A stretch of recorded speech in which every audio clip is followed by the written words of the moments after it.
دحني مشدا ما يصير غير خفيف يفلطنا انا زي مزنطيت يا فامي غير انا كنت يفلطن ما نصير غير مزنط ازدك زنيت اوكي اني حزن صراحه تصرح لها مر انا زنيت اني خزي بزير صراحه يا ابن الله كنت شو قلت لي انتو دعوا وا عندي امزقوا وحدي نغيح صحه خنزي مريم لي وا سينا نخنت عمل كاين نباركو انزي نتيكو هزد عليك ما يخشوا برمرة قلسلي تاي كسل برمرة قلسلي أنا من النجار زسلي اللي ميتاوي بعد الخاسر صراحة اللي صارح كلا أزغل حارفني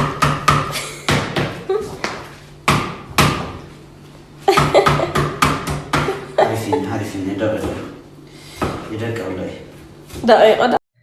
خمايها معنا لسحاقهم توليدو بيتسا ويبقونت لو معنتي بتعمي قوسلة مالتي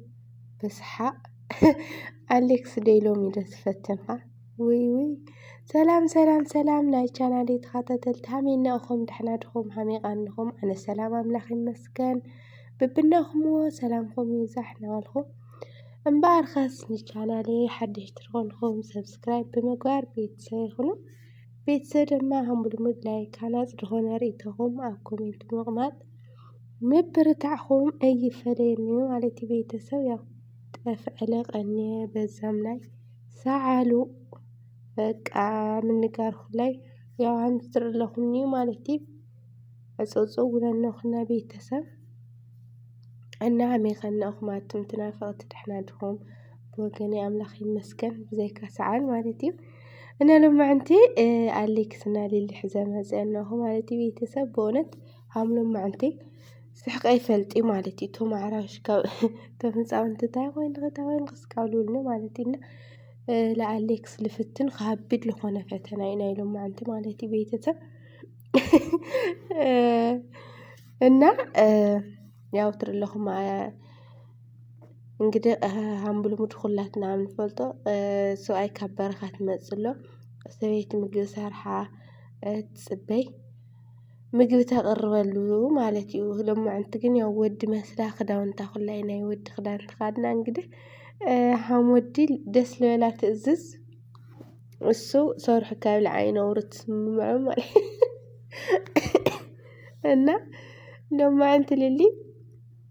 ጉዲ አልገወረተን አሌክስ ማለት ቤተሰብ በመጀመሪያ ላስሐቀና አንስ አሌክስስ ሓደ ወዲ ከተማ खाላይ ወዲ ከተማ ክልከለኹ ወዲ ከተማ እንግዲህ በሐቂ ማለት ደቅ ከተማ ንወለዶም ሽጉርት መክታፍ ዲኡ በቃ ለሆነ ናገዛ ለሆነ ስራሕ ይሕግዙዎን እዮም ንቀሕ ንቀደክ ከተርኳ ጓጓስነት ገለ በቃ ናደገ ስራሕ ላሰይ ስራሕ ተደይ ኮይኑ ናዓድሽቲ ብዙሕ እንትን ድብል የለ ግን ና ከተማ ትኾን ተለኻ በቃ ኩሉ ነገር ብጣዕሚ ኢኻ እንትን ትብሎ አሌክስ ብጣዕሚ ትገርማነ ማለት እዩ በእውነት ሽንጉርት ልባዕልስ በዛም ላይ ትምሃር ትኾን ተለኻ ወይ ዩኒቨርሲቲ ድዩ ወይ ገለ በቃ ባዕልኻ ኢኻ ኩሉ ነገር ብዙሕ ሰዓት ወዲ ተባዕታይ ኮይንስ ስደት ለሃለየ ትምህርቲ ለሃለየ ሽንጉርቲ ምኽታፍ ለይኽእል ወዲ እንሆ ይብለስ أي حسي نورا أنا مالتي خذكري أتلخ الصحة يوم يتوك الشنقرت نوع المقراف سخامي الغراف منم يلفلت عليه ولو مالتي بيتسونا حزن النون أسحقون النون مالتي بطعمي أسحق أميت ولنا الشنقرت نوع له عمي الختف بفتصم عمي الغراف بفتصم أنا قالا سعنس عيني يولو فيستالا عينو كأسر كله بطعم تدمم مالتي أزي أو هامستر لهم تشنقر تفرقنا بقحف درجة فرق وتقوطنا وقحف تدوري مالتي إنا تشنقرتي عندما نيام قوري أو جمع عبلو هاملي كبري اللي خاتفوه مالتي دحر بزوح وتعوردي قنت شنقرت خاتفوه ولا كنت شنقرتا كتاتفاو همسي للي تريليت علي خوينو جن خاطفو بحق جن مالتي أونت حد جزيلة بتعم حنقو خوين خاتات سحلخا بتعم يخبيد مالتي عودت هم زعنت نجر لمودو ارقط إذا نجر زي بقدم إذا ناي سيت سرح داخوني ودي أوز تايم لخوتها جلا ይባሃል ነውሩ ቀደም ኣብዚ ሕዚ ግዜ ግን ኩሉ ብልጥ ኮይኑ በቃ ኩሉ ምሁር ርእሱ ብጣዕሚ ሰበይትካ ሕዚ ኩሉ ግዜ እንግዲህ ትፈልጡ ኢኹም ወይ ትሓምም ወይ በቃ ዝኾነ ነገር ነው ኣብ ዝኾነ ኩሉ ግዜ ከይኮንስ ኣብ ዝኾነ ሰዓት እዚ ነገር እዚ ግዴታ ተድልያ ኢኻ ንሰበይትካ ማለት እዩ ትሕግዛ ብኾነ ነገር ወይ ብስራሕ ምኽንያት ብጣዕሚ ትንትብል ትኾን ትኽእል ቢዚ ትኾን ትኽእል ወይ ክሕመቅ ክኾን ክኽእል ወይ ትሓርስ ትኾን ትኽእል እንግዲህ ትሓርስ ለ ሰበየለይ ድኾይኑ ልሕርሳ ገለገለ ዝበሃል ነገር ነው ቢያንስ ግን ግዴታ እዩ በቃ ትሕግዛ ግዴታ እዩ ግን ሽንጉርቲ ምኽታፍ ለይትኽእልሲ ከመይ ገይርካ ኢኻ ትሕግዛ እዩ እቲ ናተይ ጥያቄ ብሓቂ ማለት እዩ ዋይ ሽንጉርትስ ብዚ ሕዚ ግዜ እንሄናዮ ዘመንሲ ሽንጉርቲ ምኽታፍ ለይምኽኣል ማለት ለዞም ኣሌክስ ማለት እዩ ኣብ ብዙሕ ከተማታት ልዞረ ትገርም እያ ኣነ ለማንኛውም ቤተሰብና እንታይ ዓይነት ቀይሕ ፀብሒ ይሰርሑ ብጣዕሚ ልገርመኩም ማለት እዩ ቤተሰብ ከመይ ዓይነት ቀይሕ ፀብሒ ከም ዝሰርሐ እሳ ቀይሕ ፀብሒ ስርሐለይ ኣብላቶ ማለት እዩ ቤተሰብ ብቻ ግን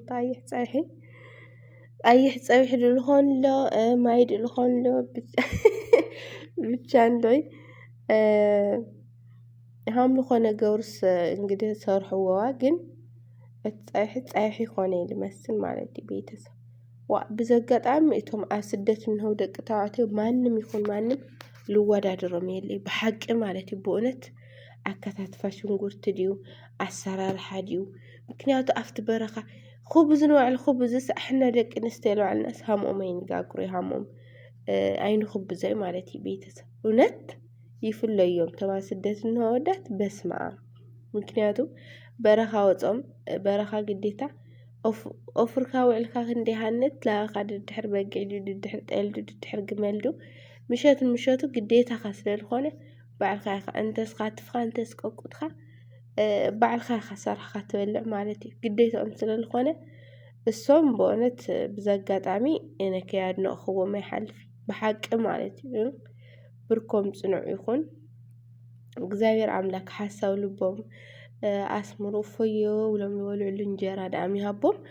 ብጣዕሚ ንፉዓት እዮም ማለት እዩ በእውነት ብጣዕሚ ማለት እዩ ሓቂ ኣነ ዓዲ ኮይኑ ሃምዙል ሽንጉርቲ ምኽታፍ ገለ ሃምኣወይስ ብጣዕሚ ትገርመሎም ማዓንቲ ማለት ኢና ብሓቂ ከኣነ ብጣዕሚ ንቑሕ ገለ ይመስለና ኣምዚ ልኾነ ወይ ሓማዲ ወይ ገለስ በቃ ክንካኻ ሰርሑ ምናምን ክምግብ ለብል ሓሳብ ነብርን ብሓቂ ቤተሰብ ወዲ ዳኾነ እንታይ መካብ ድኸገለገለ ከይትብላኒ ግን ኣነ ሃምላ ብል ሓሳብ ይነበረኒ ሃምዛይ ፀበኹ ወይ ከዝር ኣለኹ ግን ሽንጉርቲ ደዋልስ ያው ትፀብሒ መጨረሻ ሃምስትር ኣለኹ ነይ ማለት እዩ ግን ብሓቂ ማለት እዩ ሎም ኣንቲ ምስልሊ በቃ ሙይት የብለ ስሓቅ ማለት እዩ ሙይት የብለ ኣነ ርኢኹሞ ብጣዕሚ ካብለለስ ጣዕሙ የብሉስ በቃ ኣነ ይጥዕሞ ይጣዕሞ ገለለስ ምጣዕሙ ማርያምን ፍሉይ ፀብሒ ገለፅ ብጣዕሚ ወዲ ሓበከ የሸንፈንስ ልዋዕሊ በቃ ላሞሮሮ ዋላ ንዋዕሊ ወልዖት ምግቢ ማለት ኢና ብዘጋጣሚ ኣሌክስ ሎማዓንቲ ትፈትን እውነት ቅድሚ ዞቲ ብዙሕ ፕራንክታት ለትገብርካ ብዙሕ ነገር ጫወታት ከኣልሊ ግን ኣይሃምሎም ማዓንቲ በእውነት ማለት እዩ ሎማዓንቲ ብጣዕሚ ኣልፈ ፍትን ስቕያ ብላቶ ማለት ኢና ብቐጻሊ ወይ እንጀራ ናገገረ ክመጽእ ተስፋ ይገብር ኣነ ማለት እዩ ነገሩ ሽንጉርቲ ምኽታፍ ለይከኣለ ድኻል ክኸልዋ ቤተሰብ ግን በእውነት ኣትማ ስደት ትነብሩ ማለት እዩ እውነት ኩሉ ትጻውርኹም ፀሓይ ቁሩ መንከራው ኸርተቱ ትጻውርኹም ግን ደማ ኛ ሰበይቲ ና ሰብኣይ ከይኹም ኩሉ ጥርንፋብኹም ኩሉ ትኽእሉ ኩሉ ትጥርንፉ ማለት እዩ እውነት እግዚአብሔር አምላክ ሓሳብ ልብኹም የስምረልኹም ማለት እዩ ሓሳብ ልብኹም መስምሩ እፎየውኹም በቃናውኹም ዓድኹም ከይድኩም ዕርፍኹም ትበልዕሉ እንጀራ ይሃኹም ተበልዑ ለይውዳእ እንጀራ ይሃኹም ኩለኩም የልፈቲ ማለት እዩ ኣሌክስ እንግዲህ ንቀጻላ ዝተኻኽልካ ትመጽእ ተስፋ ንገብር እና ቤተሰብ ናይ ሎማዓንቲ ቪድዮ ዝመስል ነብሩ ብቐጻሊ ቪድዮ እስካብ ንራኸብ ደማ ሰሰናይ ናበልኩ እየ በዚ ክሰናበተኩም ማለት እዩ ሰሰናይ ፀጽቡቕ ጠጥዕሙ ነበረ ንዓኹም ናበልኩ ብዚ ክሰናበተኩም ባይ ባይ